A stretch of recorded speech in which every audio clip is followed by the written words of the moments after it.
récits d'Obana, artisan de l'étrange, aux éditions Crunchyroll, de Kazue Kato, adapté du roman de Fuyumi Ono. Alors déjà, oui, un manga en one-shot, c'est déjà suffisamment rare pour qu'on le...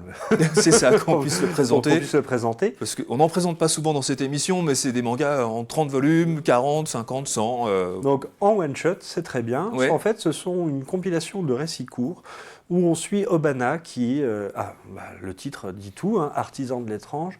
C'est un jeune homme qui intervient dans des maisons où il y a des problèmes, soit de fantômes, soit d'apparitions. Enfin, dès qu'il y a un petit peu de fantastique étrange. Oui.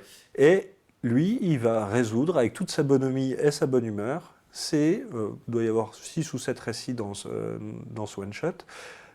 Et c'est des récits qui n'ont pas grand-chose à voir les uns avec les autres. Hein. On a juste un personnage récurrent. Mais c'est des récits assez tragiques et très touchants à la fois. C'est très touchant, c'est tragique, et en même temps, c'est pas forcément horrifique. Non.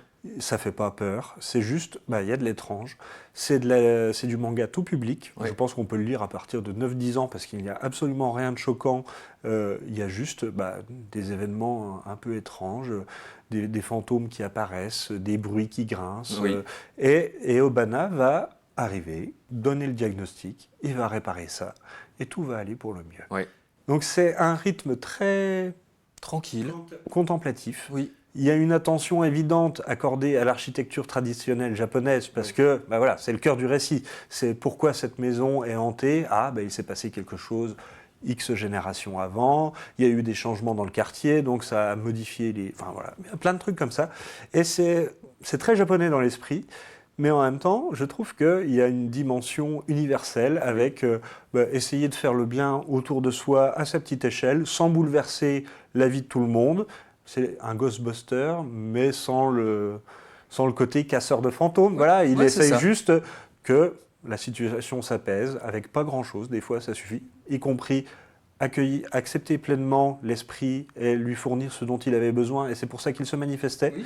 Et voilà, tout passe. Et c'est un beau petit récit unique, oui.